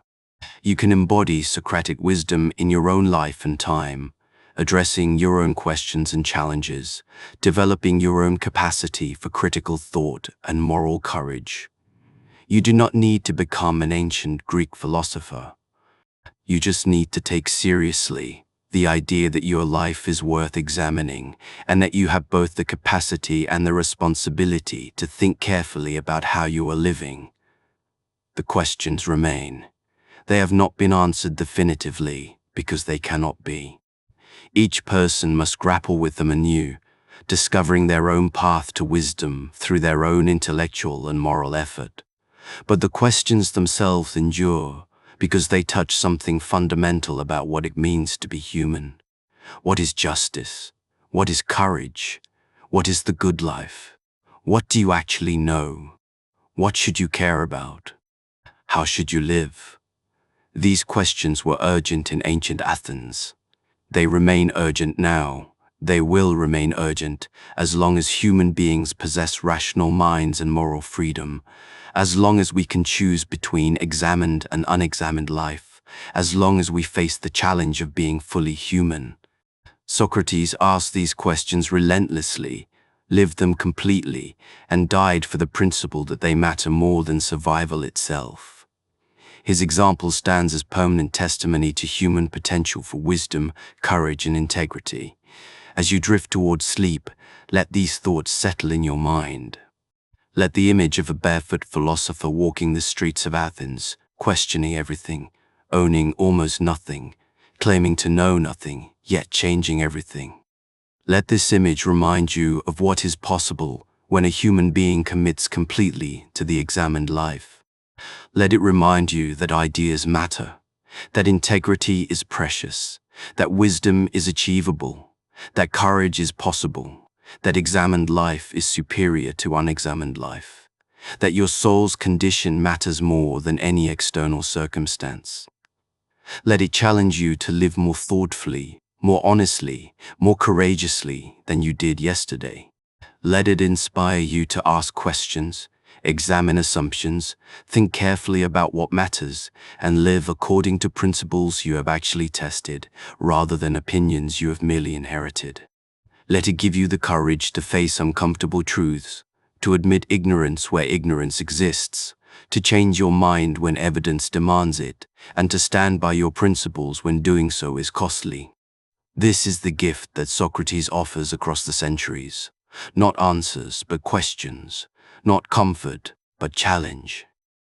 Not certainty, but the invitation to pursue wisdom, knowing you may never fully achieve it. The invitation stands. The questions wait. The examined life remains possible for anyone with the courage to pursue it. The choice, as always, is yours. In the darkness before sleep, in the quiet space between waking thought and unconscious rest, the figure of Socrates becomes clearer, not as a historical artifact to be studied, but as a living question that each generation must answer anew. What does it mean to be fully human? What does it mean to live consciously rather than drift through existence? What does it mean to care for your soul? These questions do not age, because the human condition they address does not fundamentally change. We face different circumstances than ancient Athenians, possess different knowledge, confront different challenges, but we still must decide who we want to be and how we want to live. We still must choose between examined and unexamined existence. We still must determine whether to live according to principles we have tested or opinions we have absorbed. The Socratic tradition is not a doctrine to be accepted, but a conversation to be entered. It is an ongoing dialogue across centuries and cultures about what matters most in human life and how to discover it. Every time someone asks a genuine question, every time someone thinks carefully rather than reacts automatically, every time someone examines their beliefs instead of defending them reflexively, they participate in this conversation. You participate in this conversation whenever you pause to consider whether what you are doing makes sense. Whenever you ask not just how to achieve your goals, but whether your goals are worth achieving. Whenever you examine not just whether your beliefs are popular, but whether they are true. Whenever you care about the condition of your soul more than the condition of your reputation. This participation does not require special knowledge or philosophical training. It requires only honesty and courage. The honesty to recognize when you do not actually know what you claim to know. The courage to question beliefs, even when questioning, is uncomfortable or inconvenient. Socrates believed that this capacity for self-examination is what separates humans from other animals. Animals live according to instinct and conditioning. They cannot step back from their own behavior and ask whether it makes sense. They cannot examine the principles they live by or choose to change them. Humans can do these things, which means we have both a capacity and a responsibility that other creatures lack. To live without examination, to drift through existence guided only by habit and external pressure, is to waste this distinctly human capacity. It is to live as something less than fully human, to remain asleep when you could be awake, to accept shadows when you could see reality. But awakening is difficult. It requires giving up comfortable illusions that make life seem simpler than it is. It requires facing uncertainties that easy answers conceal. It requires accepting responsibility for your choices rather than blaming circumstances or other people. It requires acknowledging that you've been wrong about important things and might still be wrong about others. Most people prefer sleep to this kind of awakening. They prefer certainty to truth, comfort to growth, conformity to authenticity. They want to believe they already know what they need to know, that their current beliefs are correct, that their current way of living is fine. Socrates was executed for refusing to let people remain comfortable in these illusions. He insisted on asking questions that revealed ignorance, contradictions, and confusion. He forced people to confront the gap between what they claimed to believe and how they actually lived. He demonstrated that conventional wisdom was often neither conventional in practice nor wise upon examination. This made him dangerous, not because he advocated specific political changes or promoted particular doctrines, but because he challenged the very foundation of unreflective belief. He showed that most of what passes for knowledge is actually opinion, that most certainty is actually unexamined assumption, that most conventional wisdom has never been carefully tested. In doing this, he threatened every form of authority that depends on people accepting claims without examination. Religious authorities who depend on unquestioning faith, political authorities who depend on unreflective obedience, social authorities who depend on conformity to convention, intellectual authorities who depend on respect for credentials rather than quality of arguments. All of these authorities have reason to fear Socratic questioning because it subjects their claims to rational scrutiny and demands justification rather than accepting authority. This is why philosophy has always had a complicated relationship with power. Those who hold power often view philosophers as troublesome and dangerous. And they are right to do so, because genuine philosophical inquiry threatens any authority that cannot withstand rational examination. But this threat is not destructive. It is cleansing. It removes false authorities while leaving legitimate authorities intact. A religious teaching that survives Socratic questioning is stronger for having been tested. A political system that can justify itself rationally is more stable than one based only on force or tradition. A social convention that makes sense when examined is more worthy of respect than one maintained only through habit. This is what Socrates meant when he compared himself to a gadfly. He was annoying, persistent, and impossible to ignore. But his stinging served the health of Athens by preventing it from becoming complacent, corrupt, or intellectually lazy. A city that tolerates Socratic questioning is a city that can recognize and correct its own errors. A city that executes its Socrates is a city in decline, unable to distinguish wisdom from threat. The same principle applies to individuals. A person who welcomes Socratic questioning of their own beliefs is a person capable of growth and self-correction. A person who refuses such questioning is trapped in whatever beliefs they currently hold, unable to recognize or correct errors, unable to develop wisdom beyond what they have already achieved. Which kind of person do you want to be? Someone who defends their beliefs regardless of evidence, or someone who follows truth wherever it leads? Someone who maintains comfortable certainties, or someone who faces uncomfortable questions? Someone who lives according to unexamined assumptions, or someone who takes responsibility for testing and justifying their principles? The choice seems obvious when stated abstractly. Of course, you want to be someone who pursues truth and examines their life carefully. But in practice, the choice is difficult because it requires constant effort and courage. It is easier to slide back into unreflective existence, to accept without questioning, to follow the path of least resistance. This is why the examined life is not a destination you reach, but a practice you maintain.